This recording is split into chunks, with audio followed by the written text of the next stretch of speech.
Les chefs des prêtres décidèrent alors de faire mourir Lazare, parce que beaucoup de Juifs, à cause de lui, à cause de Lazare, s'en allaient et croyaient en Jésus.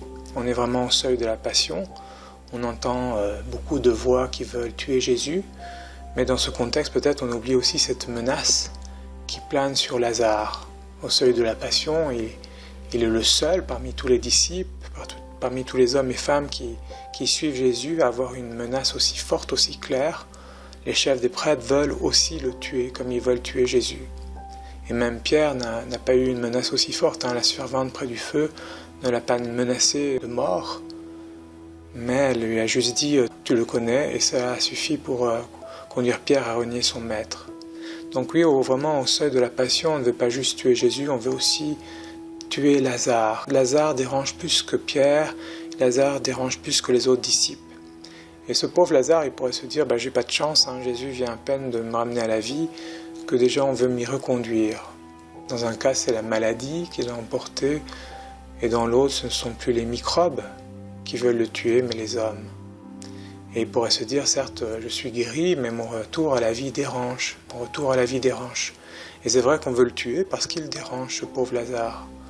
Lazare ne parle pas. Et à ma connaissance, quand on lit la parole de Dieu, on n'a pas un seul mot sur Lazare. On ne sait pas pourquoi, on ne sait pas ce qu'il dit, on ne sait pas ce qu'il pense.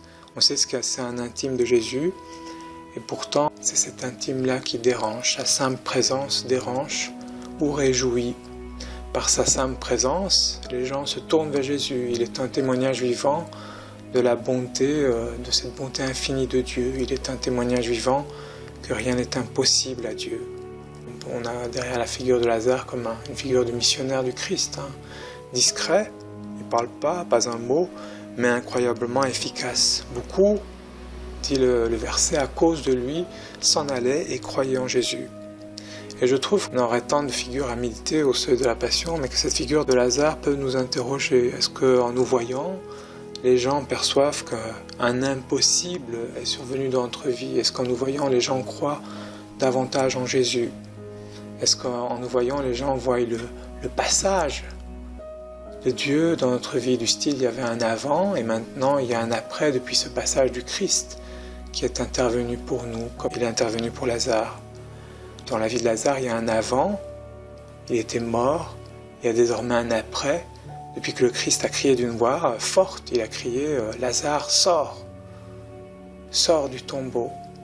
Oui, est-ce que nos vies dérangent? Est-ce que nos vies interrogent?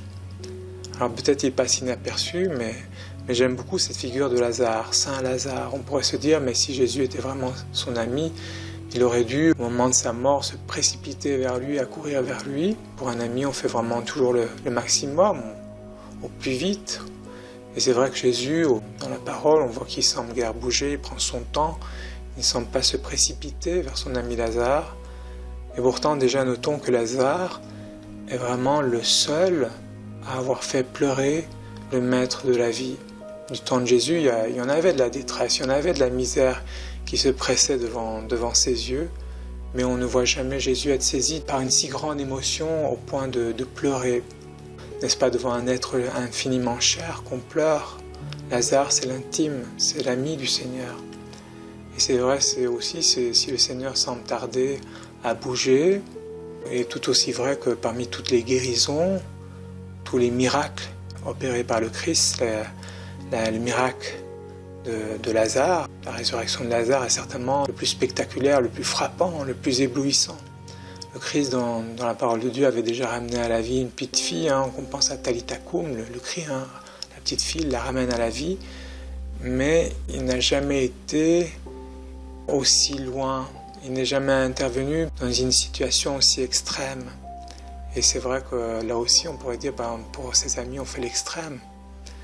Et l'état de Lazare, c'est un état très avancé. Le corps était déjà, le corps puait, il était déjà au tombeau, recouvert de bandelettes, en train de se corrompre.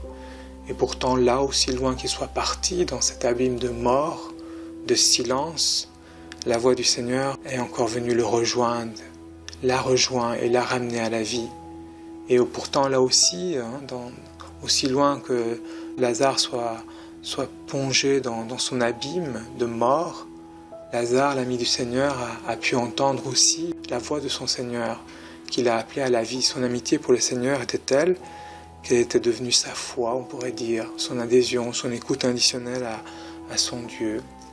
Alors quand les Juifs disent croire en Jésus à cause de lui, à cause de Lazare, ben moi je veux bien le croire, parce que son retour à la vie est vraiment spectaculaire, il est vraiment incroyable. Vous vous rendez compte, la parole de Dieu dit « Il sort du tombeau, pieds et mains liés, attaché par des bandelettes. » Il sort du tombeau, non pas de lui-même, parce qu'un autre l'appelle. Il sort du tombeau aussi comme un prisonnier qui sort de sa prison. Lazare sort du tombeau parce qu'il entend la voix de l'ami et qu'il est aussi l'ami du Seigneur, prêt à entendre sa voix et prêt à sortir du tombeau.